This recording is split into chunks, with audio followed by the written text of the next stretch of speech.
Welcome to the Mahabharat कथा। पुराणों के अनुसार ब्रह्मा जी से अत्रि, अत्रि से चंद्रमा, चंद्रमा से बुध और बुध से इलानंदन पुरूरवा का जन्म हुआ। पुरूरवा से आयु, आयु से राजा नहुष और नहुष से ययाति उत्पन्न हुए। ययाति से पुरु हुए। पुरु के वंश में भरत और भरत के कुल में राजा कुरु हुए। कुरु के वंश में शांतनु का जन्म हुआ। शांतनु से गंगानंदन भीष्म उत्पन्न हुए। उनके दो छोटे भाई और थे, चित्रांगद और विचित्रवीर्य। ये शांतनु से सत्यवती के गर्भ से उत्पन्न हुए थे। शांतनु के स्वर्गलोक चले जाने पर भीष्म ने अविवाहित रहकर अपने भाई विचित्रवीर्य के राज्य का पालन किया। भीष्म महाभारत के प्रमुख पात्रों में से एक हैं। ये महाराजा शांतनु के पुत्र थे। अपने पिता को दिए गए वचन के कारण इन्होंने आजीवन ब्रह्मचर्य का व्रत लिया था। इन्हें इच्छा मृत्यु का वरदान प्राप्त था। एक बार हस्तिनापुर नरेश दुष्यंत आखेट खेलने वन में गए। जिस वन में वे शिकार के लिए गए थे, उसी वन में कण्व ऋषि का आश्रम था। कण्व ऋषि के दर्शन करने के लिए महाराज दुष्यंत उनके आश्रम पहुंच गए। पुकार लगाने पर एक अति लावण्यमयी कन्या ने आश्रम से निकलकर कहा, हे राजन, महर्षि तो तीर्थ यात्रा पर गए हैं, किंतु आपका इस आश्रम में स्वागत है। उस कन्या को देखकर महाराज दुष्यंत ने पूछा, बालिके, आप कौन हैं? बालिका ने कहा, मेरा नाम शकुंतला है और मैं कण्व ऋषि की पुत्री हूं।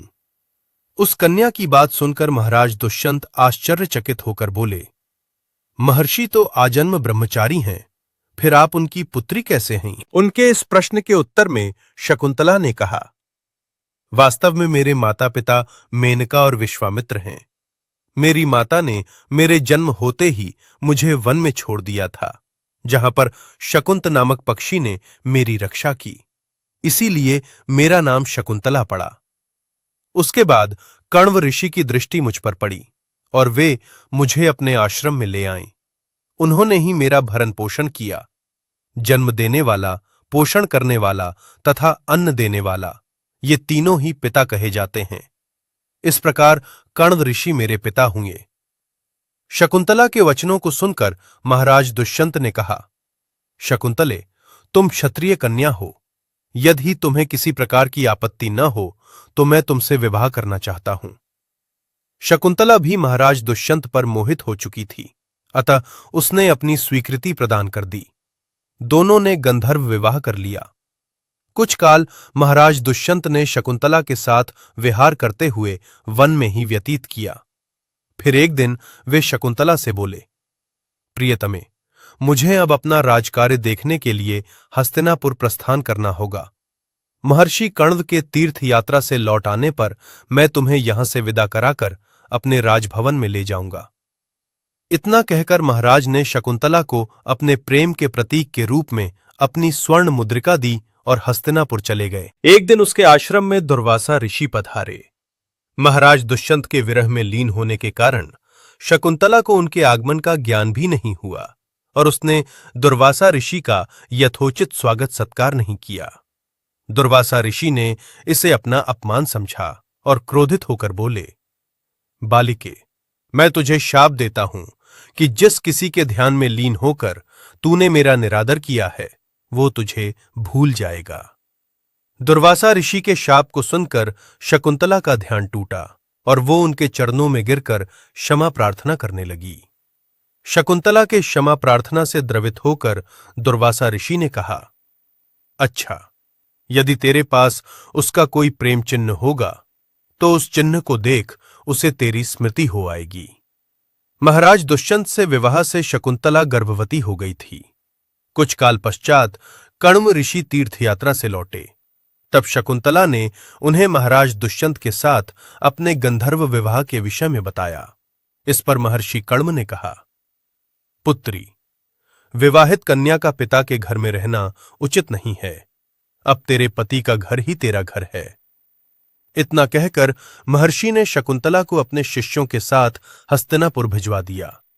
मार्ग में एक सरोवर में आचमन करते समय महाराज दुष्यंत की दी हुई शकुंतला की अंगूठी जो कि प्रेम चिन्ह थी, सरोवर में ही गिर गई।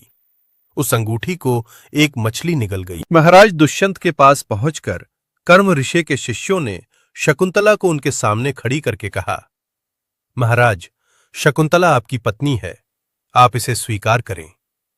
महाराज तो दुर्वासा ऋषि के शाप के कारण शकुंतला को विस्मृत कर चुके थे, अतः उन्होंने शकुंतला को स्वीकार नहीं किया और उस पर कुल्टा होने का लांछन लगाने लगे। शकुंतला का अपमान होते ही आकाश में जोरों की बिजली कड़क उठी और सबके सामने उसकी माता मेनका उसे उठा ले गई। जिस मछली ने शकुंतला की अंगूठी को निगल लिया था, एक दिन वो एक मछुआरे के जाल में आ फंसी। जब मछुआरे ने उसे काटा तो उसके पेट अंगूठी निकली। मछुआरे ने उस अंगूठी को महाराज दुष्यंत के पास भेंट के रूप में भेज दिया। अंगूठी को देखते ही महाराज को शकुंतला का स्मरण हो आया और वे अपने कृत्य पर पश्चाताप करने लगे। महाराज ने शकुंतला को बहुत ढूंढवाया, किंतु उसका पता नहीं चला। कुछ दिनों के बाद देवराज इंद्र के निमंत्रण पाकर देवासुर संग्राम में उनकी सहायता करने के लिए महाराज दुष्यंत इंद्र की नगरी अमरावती गए। संग्राम में विजय प्राप्त करने के पश्चात जब वे आकाश मार्ग से हस्तिनापुर लौट रहे थे, तो मार्ग में उन्हें कश्यप ऋषि का आश्रम दृष्टिगत हुआ। उनके दर्शनों के लिए वे वहां रुक गए। आश्रम में एक सुंदर बालक एक भयंकर सिंह के साथ खेल रहा था। मेनका ने शकुंतला को कश्यप ऋषि के पास लाकर छोड़ा था तथा वो बालक शकुंतला का दीपुत्र था। उस बालक को देखकर महाराज के हृदय की भावना उमड़ पड़ी।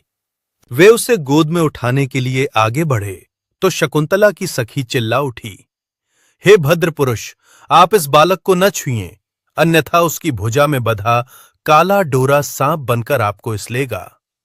ये सुनकर भी दुष्यंत स्वयं को न रोक सके और बालक को अपने गोद में उठा लिया। अब सखी ने आश्चर्य से देखा कि बालक के भुजा में बंधा काला गंडा पृथ्वी पर गिर गया है। सखी को ज्ञात था कि बालक को जब कभी भी उसका पिता अपने गोद में लेगा, वो काला डोरा पृथ्वी पर गिर जाएगा। सखी ने प्रसन्न होकर समस्त वृतांत शकुंतला को सुनाया। शकुंतला महाराज दुष्यंत के पास आई। महाराज ने शकुंतला को पहचान लिया। उन्होंने अपने कृत्य के लिए शकुंतला से क्षमा प्रार्थना किया और कश्यप ऋषि की आज्ञा लेकर उसके अपने पुत्र सहित अपने साथ हस्तिनापुर ले आए। महाराज दुष्यंत और शकुंतला के उस पुत्र का नाम भरत था। बाद में वे भरत महान प्रतापी सम्राट बने और उन नाम पर हमारे देश का नाम भारतवर्ष हुआ। हमारे चैनल सावी थिंग्स को सब्सक्राइब जरूर करें। इससे हमें आपके लिए ऐसी और भी ज्ञानवर्धक जानकारी, इंफॉर्मेटिव कंटेंट लाने में मदद मिलेगी। धन्यवाद। चलिए मिलते हैं अगले भाग नेक्स्ट पार्ट में।